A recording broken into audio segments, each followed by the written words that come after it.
So I know it's been like almost 4 weeks, I guess it's like 3 weeks now, that I've been in Japan and I've yet to post a video. It's mostly because YouTube has not been cooperating with me, and I apologize. But here is a recap of like my first week and plane ride and everything. So, plane ride over here was really, really, really long. There's really no other way to explain it. But I'd like to say thanks to everyone involved with the video that Melissa put together. It was really nice. It didn't really work completely, but in like the middle of my plane flight, it actually played most of it, so that was really nice. But yeah, so plane ride. I get onto the plane in Detroit, and there's an older Japanese gentleman sitting on the end of my row, and I have the window seat, and there's only 3 seats in that little row.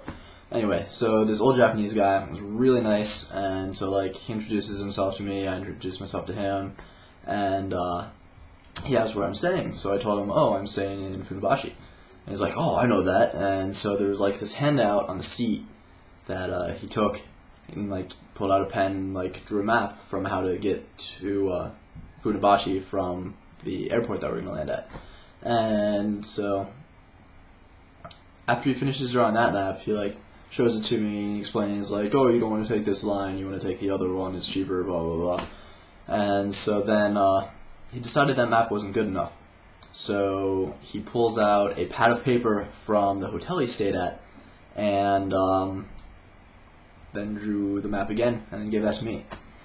A couple hours into the flight, he decides that map wasn't good enough, so he draws me yet another map. This one more detailed with like every stop that I would like stop at, and then the Funabashi stop. Anyway, about an hour or so before we land, he pulls out his wallet, and he gave me like 40 yen, and was like, oh, you're gonna meet your friends, so here, take like this 40 yen, and then you can go to a public telephone and call your friends when you land. I was really confused, and like I told him that I was like studying abroad and everything, so like I don't know, it was just really odd, and like I was trying to be really nice and not laugh, but it was really funny at the time. And then he wrote me another note on how to ask where the public telephone is, and then gave me that as well. Yeah, he's a really cool old guy. Anyway, so I land in Narita International, and like going through customs, or I guess it's customs, wasn't too bad going in. It was kind of confusing at points, but it was pretty straightforward and didn't take too long. It actually took longer to wait for my bag than to go through all customs. Then once through that, I ran into my friend Nathan and my e-pal Rene, who's a really cool guy.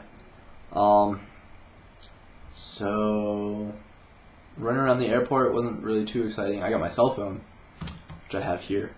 It's prepaid, so it's not all that great, but it's better than anything we have back home. So like there's a camera on the back, and there's a camera inside, and you can do video chats and send an email and everything. It's pretty cool. So we went from the airport to the OVTA building, which is the Overseas Vocational Training Association building, yeah. And most people refer to it as OVTA. So we stayed there for the first week and had orientation. Orientation was pretty boring. Like the second night of orientation was my birthday. So Rene and a couple of other friends from Penn State and new friends and stuff went out to like an all-you-can-eat restaurant, and it was pretty cool. I think it was called Wise Bar, something like that.